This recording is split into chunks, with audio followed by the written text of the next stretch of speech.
I'm Bob Irwin. Generally, you see me on TV as the host of Fired Up with Bob Irwin. I am here today with attorney Donald Green with a special show to catch everybody up with what's going on in the mainstream media and in Congress and in legislation to take away your gun rights. All Nevadans must be aware of the significant battle being waged by anti-gun proponents. The attacks on gun rights are coming from all directions: organized rallies, court filings, and federal and state legislation. This breaking news broadcast is designed to inform Nevadans and Californians of these issues. We have assault weapon bans, state and federal magazine bans, state and federal ammunition sales purchase restrictions, and potential random stops at the California border after gun shows in Nevada. Red flag laws already in place in California will be in place in Nevada on January 1st, 2020.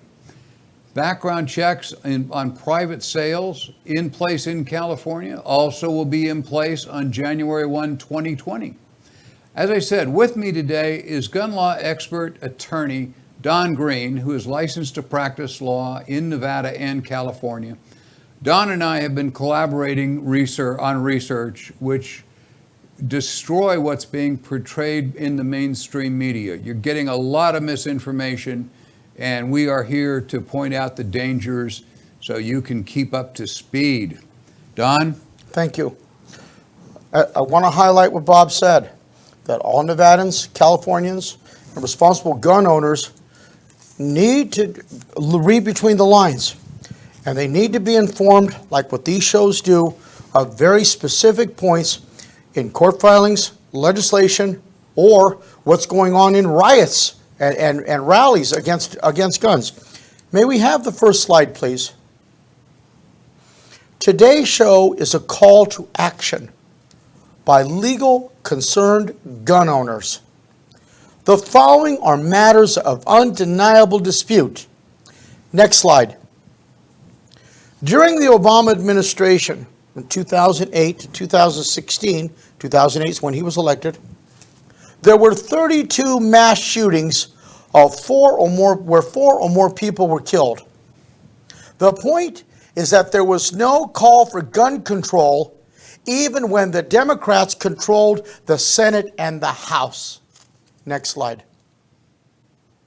The following mass shootings were between 2009 and 2017, when Obama was president. And these mass shootings have one thing in common.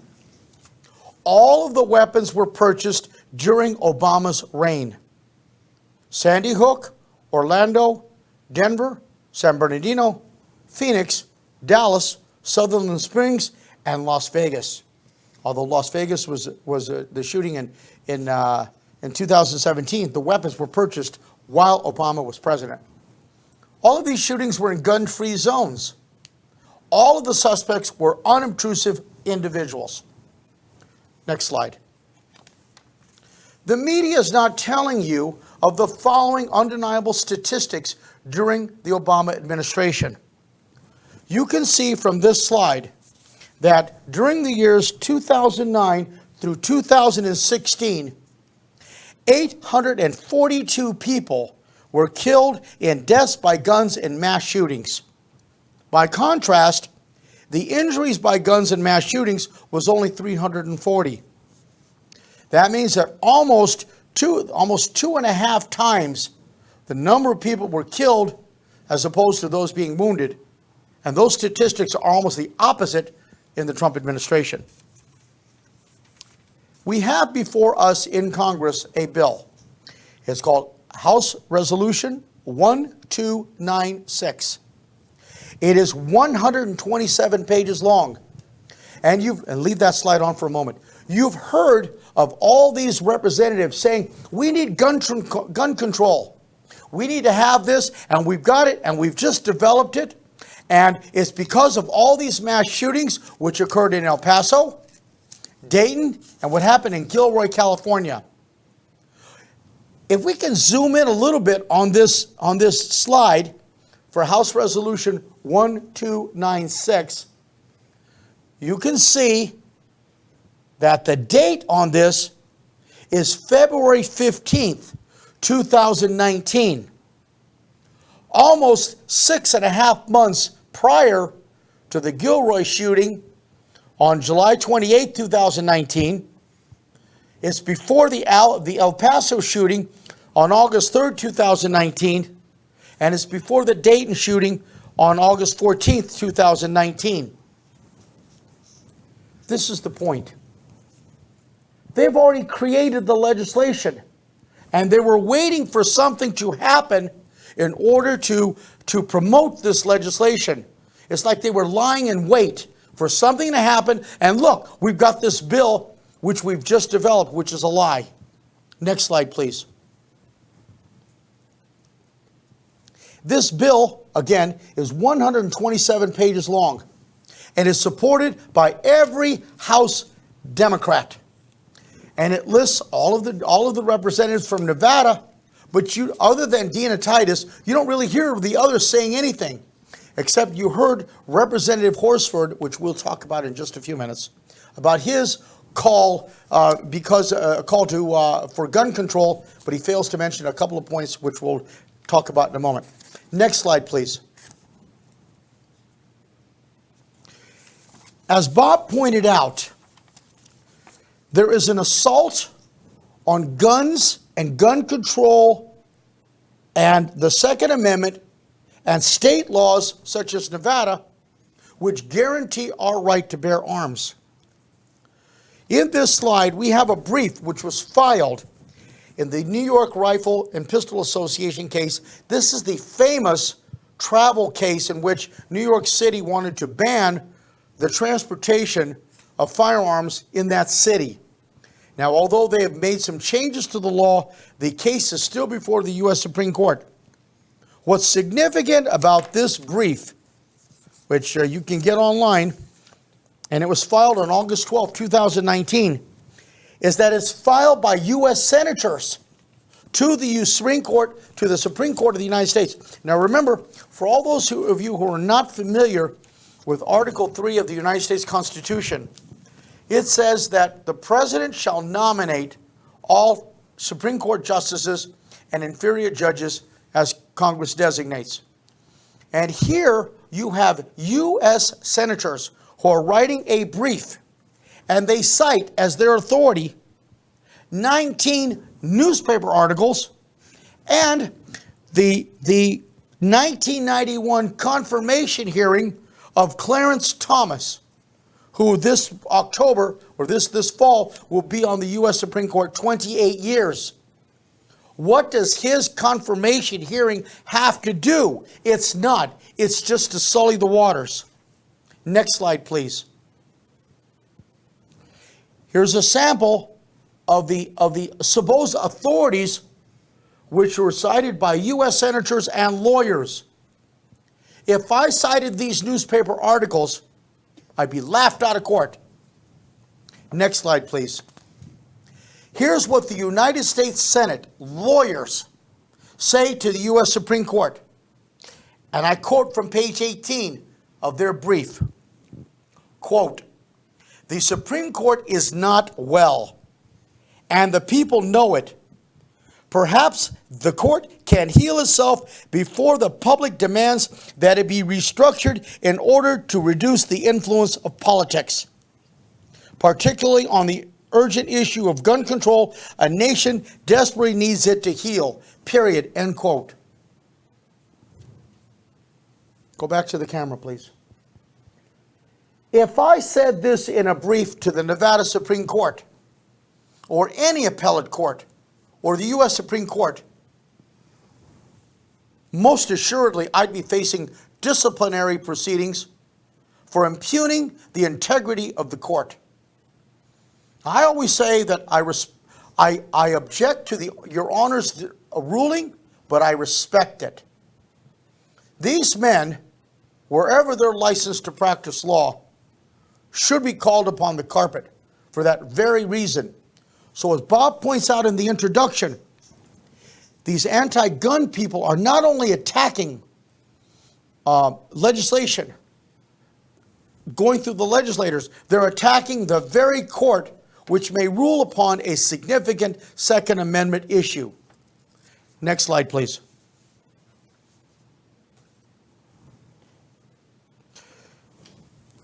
Subtly, as Bob points out, in the mainstream media, you're not hearing about certain things. For example, this Saturday, there were 13 arrests in the Antifa and this alleged white right-wing organization. They're in Portland, Oregon. Oregon, and we'll talk about that in a moment, is not the most gun-friendly state in the United States. And they point out about these 13 arrests, and they say that Antifa is not centrally organized, and there is no process in place for the federal government to designate it as a domestic group or as a terrorist organization, end quote.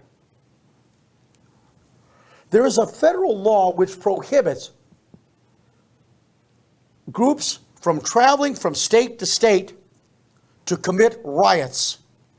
Now, there is an exception for First Amendment. For example, if I travel to California in support of Planned Parenthood and I'm out there protesting with the sign, that's legitimate. But when I cross state lines and I check into the very top hotels in a town, such as Berkeley last year, and I'm paying with an American Express Platinum or Gold card issued to punk students, there's a problem there. Who's supporting these people? And when you cross state lines to commit a riot, that's a federal offense. And these people are trying to go under the guise of, well, we're just First Amendment. Well, I don't see anything First Amendment when I've got rocks in my backpack, or I've got Molotov cocktails, or I'm destroying cars at the university in Berkeley like they did last year. Next slide, please.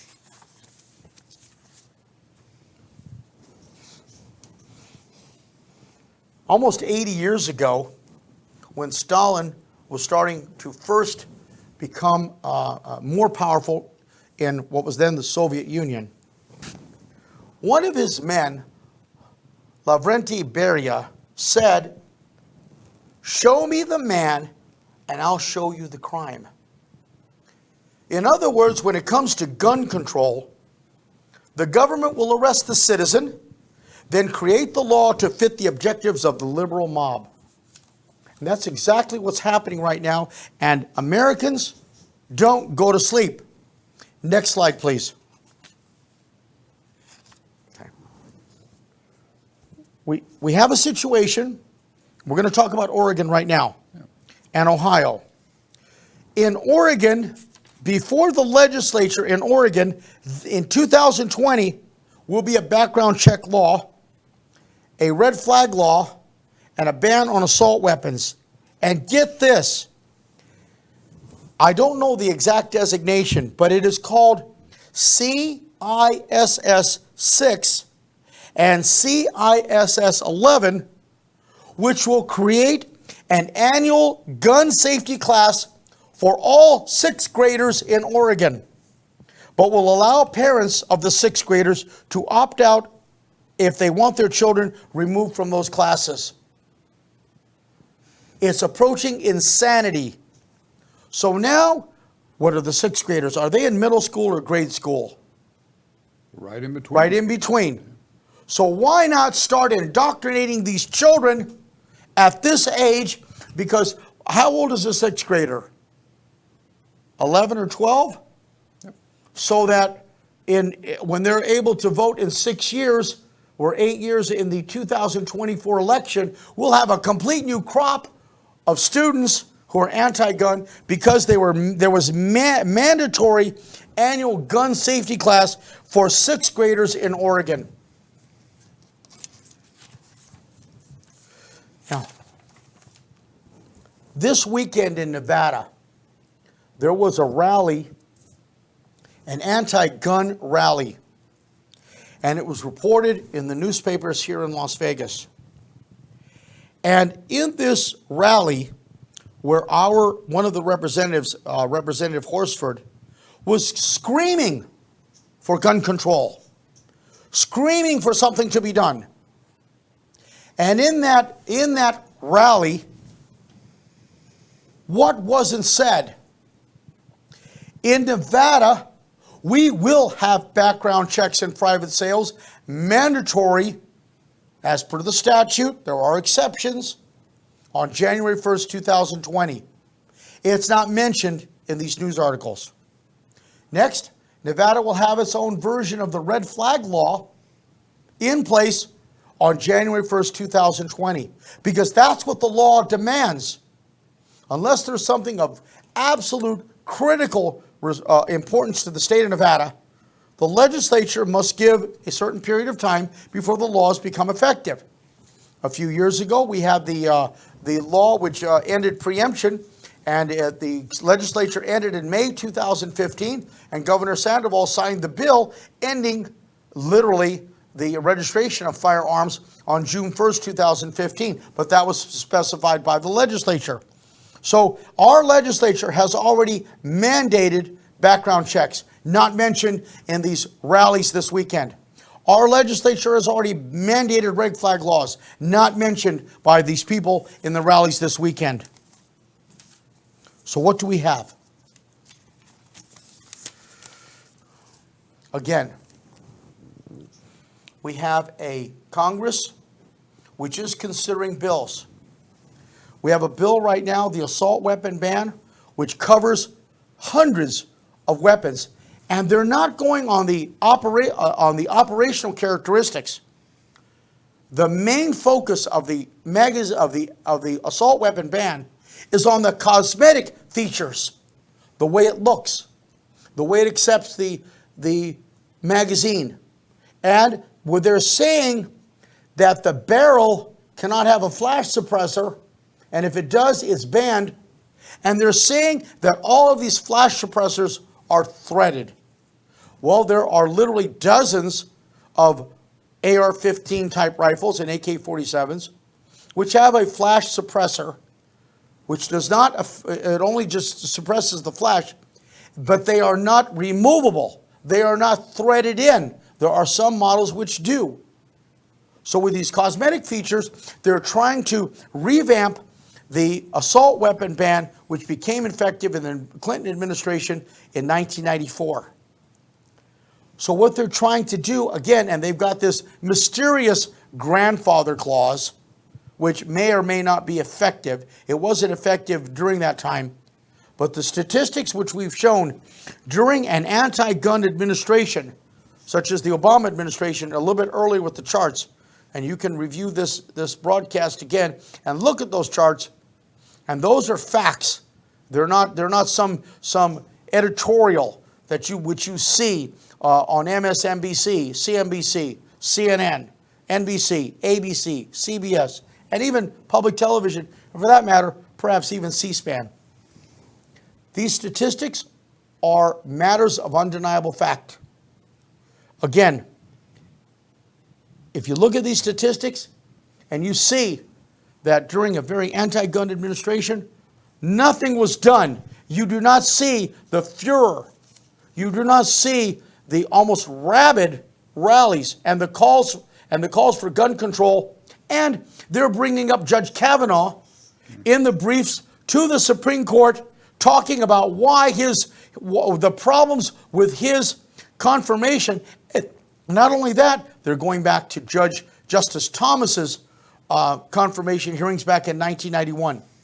Not because of any legitimate reason. I think it's just to muddy the waters because they don't care.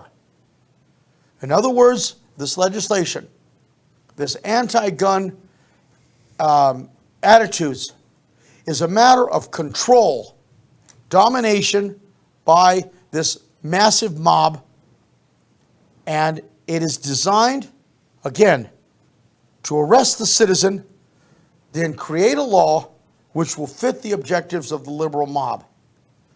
Now, Bob has an important point here that's breaking news just a few minutes ago. Bob? Well, there are several things that come to mind, and a couple of things I wanted to address while we're in this part of the broadcast. The assault weapon ban and magazine ban that Dawn is talking about, it says in it, which makes it sound very benign, that it would grandfather existing guns, that they just couldn't be transferred or sold, et cetera, or bequeathed actually to other parties. The way the thing is worded in the details, you couldn't even will it to your children. The problem is, when they say it's grandfathered, how could they possibly know, being as we don't have national gun registration, how long you've owned that gun so you can say, well, I had this before the ban. The way that's done in the states and countries where it has gone into effect is they simply require registration. If you want to keep your gun, you register it with the government, with the authorities that are in existence at the time. Serial number, count your magazines, register those, count your detachable devices, count your folding stocks, count your flash hiders, which they continually call silencers on the left wing side. And if you fail to register them, they become unlawful. There is no grandfathering. You have to put it on the list, so when they change the rules, as they've done several times in history, we had the situation in New York where one mayor of New York decided all assault weapons, AR-15s in that case, had to be registered with the city, and the next mayor came in, decided they're too dangerous, and wanted to go pick them all up, but he already had the list. So it's not that you're going to skate on this, keeping the gun you bought. You are going to lose it anyway. The alternative is you hide it from the police, don't tell them, and then you're becoming a felon automatically. That's right. For the gun and every magazine that you didn't tell the authorities that you had, even though you had committed no crime, no transgressions of any sort. At last week's gun show, Don and I were at it. A lady came up to me and she said, you know, I need to tell you, my husband's here looking at guns, but nobody should have an AR-15. She had no idea what an AR-15 was. She did call it a semi-automatic machine gun, but she didn't recognize one sitting on a table next to me as being that gun. And she said, well, those shouldn't be in because they're dangerous and nobody should have one. And I said, well, on a personal level, I own one. I'm 75 years old. I have no criminal history, got a traffic ticket once. And I am not a threat to shoot anybody. I'm seem to be mentally all together. Why should I have to turn that in if it's something I enjoy going out and shooting? And she said, well, they're just too dangerous for anyone to have. I said, even me? I'm talking me specifically. Would you agree the government should take my gun away? She said, well, you'd have to talk to my husband about that. He wants to keep his gun too. And she wandered off. They don't understand what they're talking about. A particular thing I wanted to talk about in this episode was an incident that's going on currently in Ohio. If you believe that the gun law won't hurt you, as of noon today, August 19th, News 5 in Ohio has notified everybody of a new proposed state law.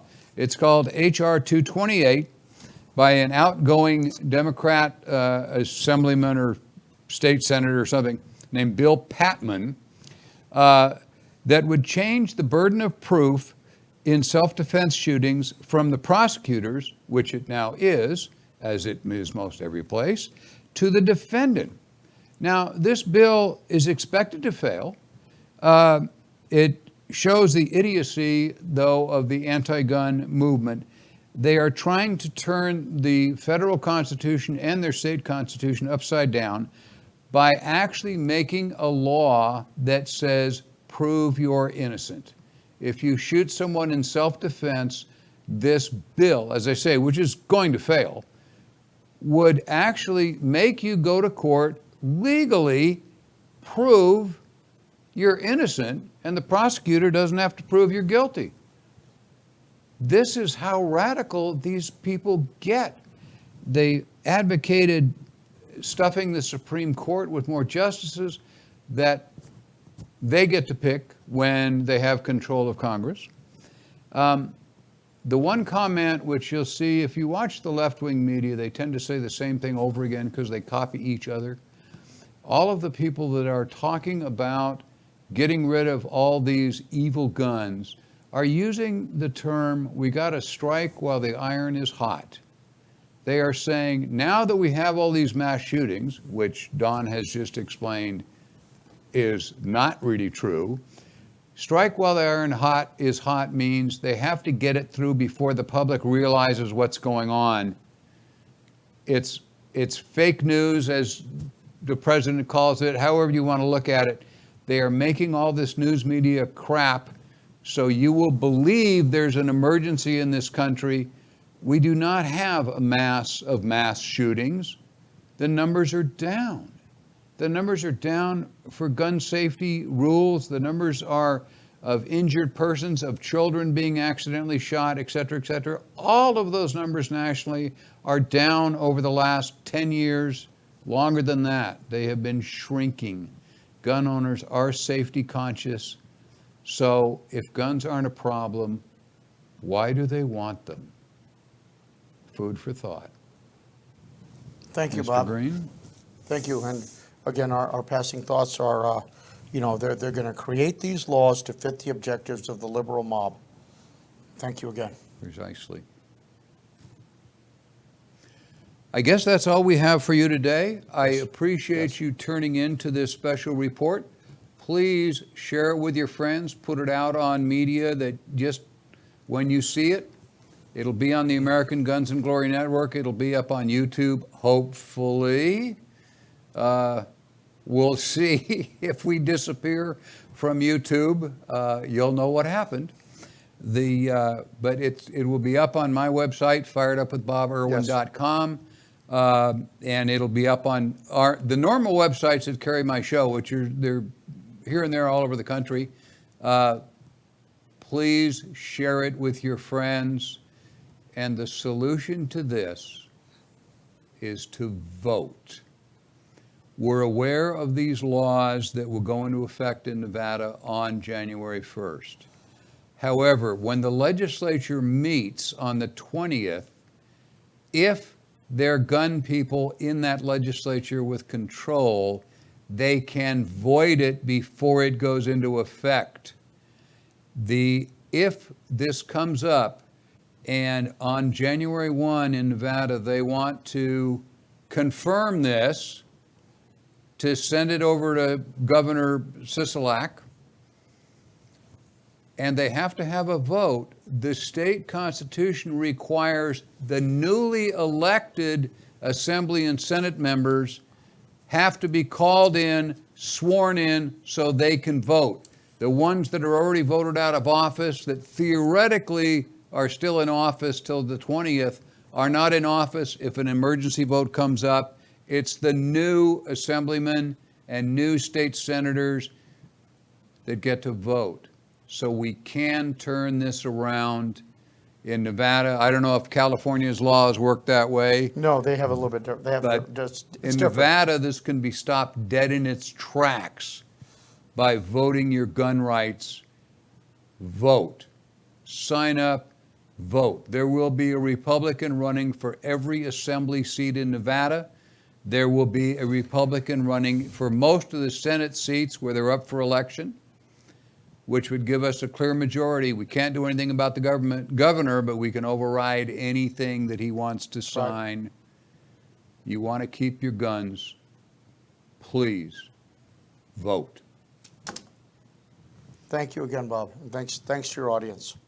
Thank you all for tuning in to this. Have a good afternoon.